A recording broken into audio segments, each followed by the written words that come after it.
Hello and welcome to the show. Next couple of weeks I'm going to focus on organizations and personalities making a change in South African society. And one of those organizations and personalities are here with me today. And that's Shahima McLeod. And she's the director of the Saartje Baartman Centre for Women and Children. And we're going to find out exactly what they do and how they do it. Shahima, welcome to the show. Thank you so much for inviting us. Now, we've always heard this name, Saartje Baartman.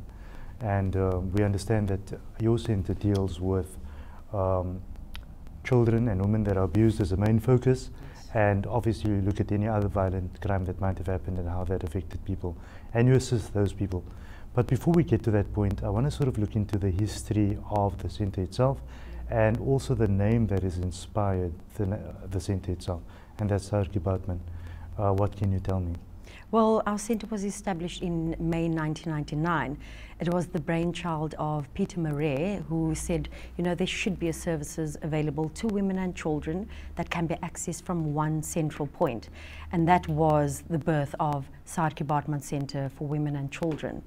Why we named ourselves that was specifically to honor Saartje Baartman, who died tragically in France many, many years ago and whose body was brought back to South Africa. So we try to honor her memory because of the undignified way in which she was treated and because of her untimely death at the age of 27 and the hardships that she had endured in her journey. So obviously we look at the abuse and the history of abuse with her, and we correlate that to modern day times, and we see that this trend continues and has continued throughout the timeline of man. So again, the need for centres like what you run, and that's we find a spate of people, especially women and children, that are still being abused. Although we find ourselves in 2016, these things still happen. They might have changed shape and size a little bit, but they're still happening. Let's look into the history of the centre itself. We understand that Peter started the centre, if I'm correct, yes. And he obviously saw the need for that. So let's look a bit into the history. Absolutely, it's exactly as you said. You know, South Africa is a country that's marred by high levels of violence, particularly against our vulnerable communities, women and children. And when we first opened our doors, we had 16 NGOs that were based on the premises providing an array of services. Over the years, unfortunately, many of those NGOs have had to close their doors due to a lack of resources and funding available. Trends change, unfortunately. But the Saartje Baartman Centre continued in its work to assist those women and children in our communities that have suffered as a result of, you know, those social ills that plague our communities, such as gangsterism, unemployment, gender-based violence, substance abuse. Those are key triggers that lead women to the Saartje Baartman Centre. In terms of the services that we deliver, we've got an array of services. One of our core programs is our residential program, where we accommodate 100 women and children at any given time. So it's moms coming in with their children up to the age of 18 with them. And the reason why we've done that is because, you know, this family unit has already been through quite a traumatic experience, and we don't want to further separate that unit. And we need an opportunity to work with the children in terms of preventative work and showing particularly our boy child that there's a different way of managing conflict within the home or within a relationship with your partner. Other than that, what he might have been exposed to prior to that, which might become a generation to generation matter because of what children see. But taking one step back, so if you look at the actual services of the centre, and I want to get a bit practical about this. So I'm sitting in the lounge at the centre. What do I see coming in by the door? Well, you're going to see a woman or child walking through, not knowing exactly what services it is that she needs to access. So the first thing that happens is that we go through an assessment process where our trained professionals will assist the client in establishing exactly what it is that she's looking for and how can we make those services available to her. We would then coordinate that process for her.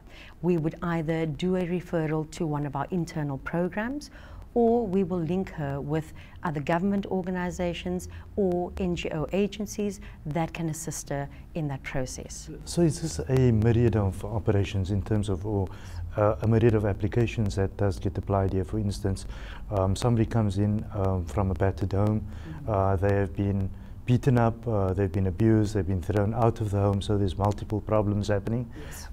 Do you sort of take that person and say, let me assess, you don't have a home, you don't have food, you need counseling and trauma therapy for these reasons, maybe you need psychotherapy for those reasons, whatever it might be. Do you actually do the entire package and then output the person back into society on that side? Correct. And what are those processes? Okay. Well, it's exactly as you say. we look at our life as an entirety, and we say, well, this is what we can assist you with. And of course, the most important thing is there an immediate threat of safety for you? And we can provide you with a safe accommodation. From there, we will make the links to our other agencies, and internally, of course, we will look at the therapeutic intervention. We will look at accredited skills training, because she may not have had a high level of education, she may be financially reliant on a partner, and we need to change those dynamics. Then we look at the legal intervention. Is it a protection order that you need? Are you interested in getting applying for maintenance for your children? Is there a divorce application that we need to consider? Or do we need to engage with religious leaders to have another dialogue in terms of, is there some intervention that you're looking for on a spiritual level? And we will make those links, hence the term of a one-stop center, and having the ability to make all those connections, or connecting all the dots for the individual, and then making that happen for her. So if we're looking at numbers, I know that before the show we started talking about statistics to a certain point. I'm not sure where the statistic is available at this stage, but you as a center pick up a spike in the last couple of months, and so I want to maybe just go and retrace the roots of that. So can we safely say that we have a situation where there is an economic downturn, and that downturn could lead to various pressures within home environments that could turn to violence? I'm just trying to path out how this all happens. That could lead to violence, and from violence things might not look that good down the line, or there might be not a possibility of things being resolved on a home level, and that's where the center might need to intervene to get that out of the way. But there's a problem. The problem is that if we look at the economic downturn, it could be a root cause of various social ills, from drug habits down to theft and misdemeanors that lead to various other issues. Does centers like yourself not pick up that spate and that increase because we are sliding financially, whether some of us want to acknowledge that or not? The recent political changes in the country is forcing us to look at the rand and dollar, and when we look at the rand and dollar, we know that we are in trouble. How does that influence, and how has it been influencing what you do in terms of numbers? Yes, well, in terms of numbers, since December, the centre has seen a 150% increase. Since December? Since December. That is the number of clients trying to access services. Is that figure opposed to last year in December? As opposed to last year, December, yes. And as I mentioned... How do you cope with that? It's with some great difficulty, but the passion drives us. So we never give up. It takes a toll on myself and my colleagues in terms of what we are able to manage and what we are able to deal with as individuals. But what's the positive thing is the fact that we're seeing clients having the ability to step out of that situation and ask for the help that's needed. So that for us, we certainly see as a positive, because it means that the education and the awareness that we are making available to the community is working. They feel that they have more self-worth. They have the ability to see a brighter future for themselves and the children, and they're wanting to change the tide. So that for us is definitely a positive outcome as to what has been unraveling itself within the South African context. So if you see this spike in the amount of people that you guys need to see to and attend to, obviously we're looking at an exponential timeline. Do you honestly see that turning down next year, or do you see that going up based on various factors, surrounding factors? It's incredibly difficult to predict, unfortunately. For the past few years, we have seen a year-on-year increase of around about 60–65%. So in our 16 years of existence, we've seen 179,000 women and children coming through our doors. 179,000? Yes. That's a serious amount of people. Yes. Well, it gives you an indication of how big the problem is. You know, you touched on the economy. South Africa, in the last research study that was done in 2014, we are spending a whopping 28.4 billion rand minimum on gender-based violence. So when I say... And that's gender-based violence, yes. that's one category. So this is how it impacts the economy. We're talking about support services that are available to women and children. We're talking about the work scenario. If a woman is beaten or if she's being abused within the home, she doesn't have the ability to go to work. So that means a loss of income for the organization that she works for. It's time off, it's resources lost, and this is all the factors that come into play. So the estimation was done at 24.8 billion to 42 billion. That is the average amount that we are spending on our economy annually. And then you're dealing with youth and narcotics, for example, Yes. and we know that on the Cape Flats, we're talking about things like TIC and those kind of things which have taken control of people's lives. I've been trying to deal with TIC abusers on a friendly social basis to see how we talk to them and how we assist them. Must be honest with you, I do sometimes turn around and say, I'm not sure how we're going to do this because it's a mind of their own.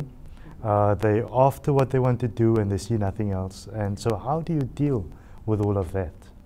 The unfortunate reality, and one of the things that we've picked up in the last few months, is that the clients that present at the Saartje Baartman Centre are, one, becoming younger, and secondly, 80% of our clients are abusing some form of substance, whether it be alcohol, drugs, whatever the case may be, they are abusing it. For one, look, there's various reasons why people delve into that dark place, but one of it that comes through quite sharply from us and from our clients is that they use drugs as a coping mechanism for the social ills that they are faced with on a daily basis within the community. And it's incredibly worrying. It is a beast that no one has got control over, and we are really struggling to make headway and to come up with a plan, a true intervention that sees very positive results at the end of the day. Tell us about the real stories. Somebody that might have come into the centre battered, beaten up, totally lost, delusional, not sure what the direction is in life, that you guys have turned around, that you look at today and say, was that you? Yes. I'm sure you have many of those, and that must yes. be a very heartwarming feeling to see that happening. Tell us a bit about it. You know, perhaps I can just tell you that in terms of our residential program, the length of stay for a client, in our shelter, there is a 4 to 5 month stay for any woman and her children. Some families have the option of applying for an additional 6 months with us in an independent living program. While they're living in the shelter, we provide them with all their needs. So all that you need to focus on is yourself as an individual, working on remedying the situation, whether it be... So food, accommodation, all those things are taken care of? Everything. Food, stationery for the kids. That I'm thinking cost at the moment. Yes, right. yes. But I'll come back to that. Our food budget is 32,000 rand a month to feed the women and children that live with us. We provide them with every conceivable need. We assist them with placement of their children in schools, because that's important that the structure is maintained for the children as well. Then when the client moves into second stage, the 8 families can do so. And they stay for 6 months, and during that time they make a financial contribution of 400 rand. At the end of that stay, we reimburse them in full. That money they then use to either build up some, some resources, acquiring some appliances for themselves, or using it as a deposit when moving back into the community. What I'm trying to say is that it's an incredibly short time to rebuild your life. And I take my hat off to those clients. You know, I see women on a daily basis walking in, as you say, broken individuals. It may not be physical injuries, but emotionally and mentally exhausted individuals. And at the end of their time, to see that individual, the transformation that takes place, I don't like the word empowered, but that is exactly what it is. You see someone that has self-worth, that thinks a lot more of herself than she did when she walked through those doors initially, and having a clear direction about what it is that she wants to do for herself and her children. We certainly don't dictate that you have to leave your partner. If you want to attempt marriage counseling, we'll make that connection for you. But if you choose divorce, we're also going to assist you with that process. Our whole thinking is about giving you the tools, giving you the information so that you can go back and change the dynamics of the relationship or change your life path. How does your staff and the counsellors that are at the centre deal with having certain issues that come in via clients? How do they deal with it themselves personally? Because we do have situations where counsellors can sort of evoke certain emotions because of what they've experienced in their past and their relationships, and that is being transferred from the client to the counsellor. So you have a situation where the counsellor seems to need to be held at the same time. What's in place in the centre to deal with your staff itself? Well, self-care is absolutely paramount for the Saartje Baartman Centre team. We encourage our counsellors, particularly the social workers and the psychologists, to go out and get external supervision. They also get internal supervision to help them deal with a situation. And as you mentioned, sometimes what the client's experiencing resonates with you as an individual. If those scenarios unfold, we have a clear policy. The staff member is withdrawn from the counselling scenario so that she has time to deal with that process herself, and once she has been given a clean bill, for lack of a better word, she can go back to her core job within the Saartje Baartman Centre. Speaking about the staff, tell us about them. Are they're obviously very passionate about what they do and how they do that. So there must be many nights of call-outs. There must be many strange hours that one is commissioned to do things, and many hours in a line where you were supposed to be spending time with the family, but there's someone else that needs your help. What do you say to them? Well, one of the first things we do when we interview potential staff of Saartje Baartman Centre, we make it very clear that this cannot be a job. It cannot be, if your expectation is that it's a normal 8 to 4 job. Yes, the number 8 and 4 doesn't exist on the clock. No, it doesn't. Yeah, no, it doesn't exist because the centre is open 365 days a year, 24 hours a day. So we do have core staff during the day, we do have after-hours staff. But as you say, from time to time, we are called in to crisis manage a situation. And if your expectation is that you are going to have a normal 8-hour working day, that doesn't exist. It's the passion that drives myself and my colleagues. If this wasn't something that we felt as part of our core that we wanted to do, then we wouldn't be there.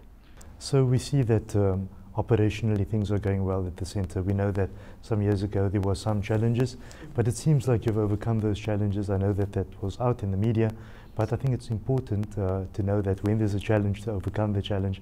And that's the essence of the centre in any case. So we're looking at the future. There must be a bright future, and there must be some planning that's going along and some vision that you have as a director for the centre. What are some of them?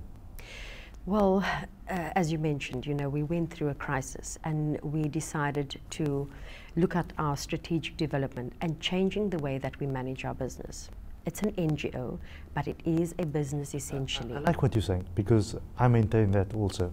Yeah. You cannot attend to someone else's needs if your needs are not taken care of. It sounds selfish, but it's the truth. So for you to be able to care for all those people and pay 30-odd thousand rand for their food, your bills need to be paid first. Yes. So seeing the business component in the social component is probably the best model. Yeah, it works incredibly well for the centre. I feel that If the community and the corporate sector and the government sector for that matter are making an investment in the Saartje Baartman Centre, we need to have the best practice model. We need to show that we can be held accountable for the way that we manage the finances that they've entrusted to us. It's not a matter of just offering a service to the community and being a learning institution. It is about saying to your donor that this is what we've agreed to do. These are activities, this is our implementation plan, and we intend to follow through on that. We monitor that through two mechanisms. The one is a statistical database that we use as a research tool as well to provide concrete evidence of the number of people we assisted. What are the trends? What is it, the new interventions that is necessary within our sector and within the South African context? Then we look at what is known as the WebPass system, which is a national database that's been developed to monitor the interaction and the route a client takes from the time that she walks through our doors to the services that she is engaged with, the referral agencies that we've contacted to offer an extended service to her, and monitoring that to also track when the ball has been dropped and to hold those individuals accountable. Because we've got some of the best legislation in the world. The problem with South Africa is there's a lack of political will and there's a lack of implementation.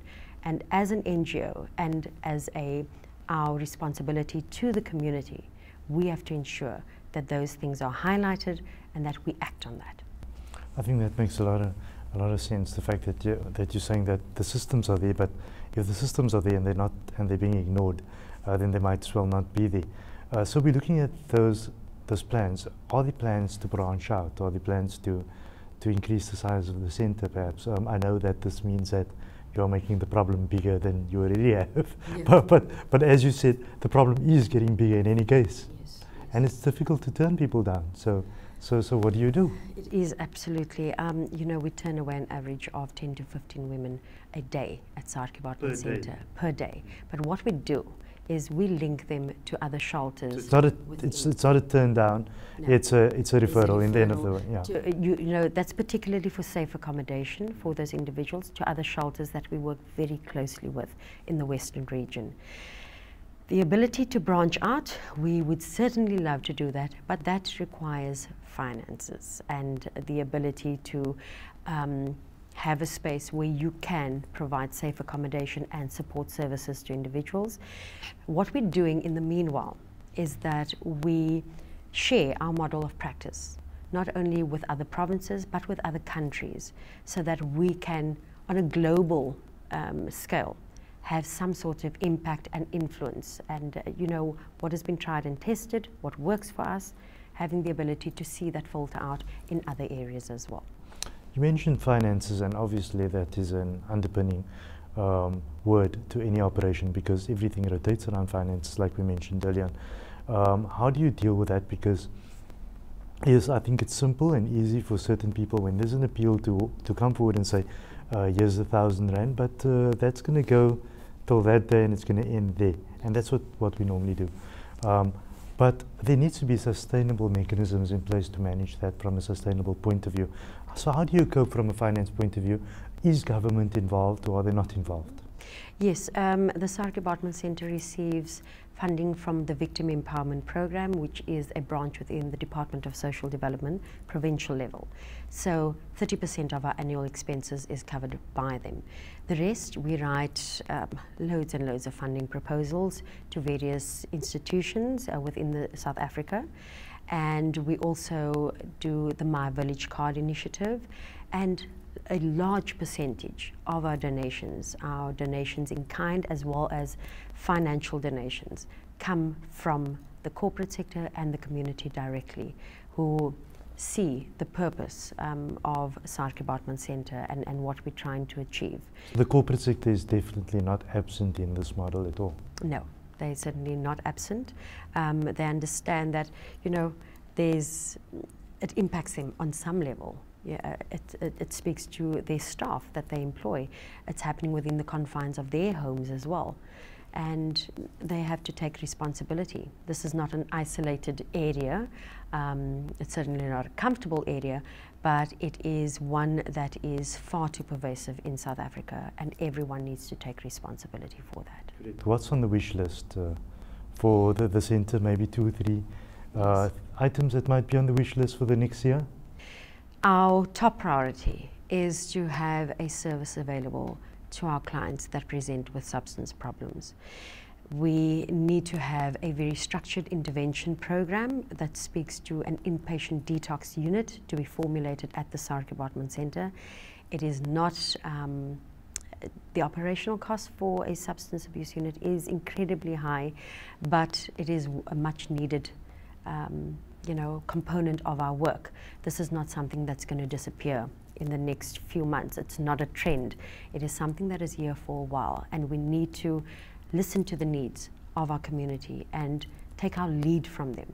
And if this is the intervention that they're calling for, that is something that we need to provide. So we certainly, we have an active drive where we are encouraging the corporate sector to please step in, engage in dialogue with us, where we can present our model to you and have the ability to make this happen for particularly the Cape Flats community. Shima, an opportunity to thank, who would you like to thank for doing what you guys do? Well, of course, we'd be nothing without our donors, but I would be remiss not to thank my colleagues for the amazing, they put in 110% or 150% every single day when they walk through those doors. They put their lives at risk every single day. And of course, to our clients that have come to the Saartje Baartman Centre, it is an incredibly rewarding field to be in. It may be hard, but it's an incredibly humbling experience to have the ability to lend a hand to an individual and to be a point of light for them. One day, who knows, the offer, what is the word I'm looking for? The favor may be returned in another way. Great. Yes. Shima, thank you for joining us. Thank you very much. It's been very inspiring. Shima, and she's from the Saartje Baartman Centre for Women and Children, and they're doing lots of work that obviously inspires other South Africans to do the same and get involved. And that's the message we want to leave with you, and that's get involved. Organizations sometimes don't only require your finances, but require your time as a volunteer or your support in any other way, because the world out there is a tough one, especially in South Africa at this time, where we find ourselves at a very strange economic junction. Until next time, goodbye.